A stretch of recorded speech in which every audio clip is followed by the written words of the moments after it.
పూటకో మాట, క్షణానికో నిర్ణయం. అంతలోనే ప్రేమ, ఇంతలోనే కోపం. ఏమైనా మాట్లాడతా, ఏమైనా అంట. అమెరికా అధ్యక్షుడి యవ్వారమిది. మోదీ మై ఫ్రెండ్ అంటూనే ఇండియాపై కుట్ర చేస్తున్నారు. ప్రియమైన శత్రువుగా మారిపోతున్నారు.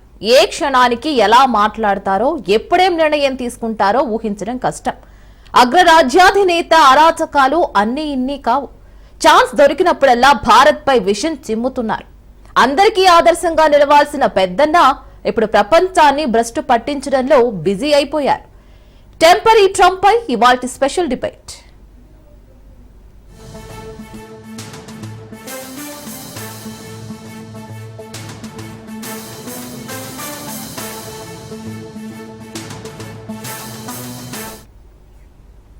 ఆపరేషన్ సింధూర్ తో ఉగ్రవేట కొనసాగించింది భారత్. మోదీ వ్యూహాలకు, ఆర్మీ వీరోచిత పోరాటానికి ప్రతి ఒక్కరూ ఫిదా అయ్యారు.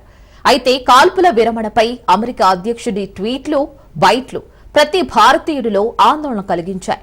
ట్రంప్ చేసిన కమెంట్లు మోదీ సర్కార్ను ఇరకాటంలో పడేశాయి. సీజ్ ఫైర్ వేళ డొనాల్డ్ చేసిన యవ్వారంతో పిల్లికి చెలగాటం, ఎలుకకు ప్రాణ సంకటం మాదిరిగా పరిస్థితి మారిపోయింది.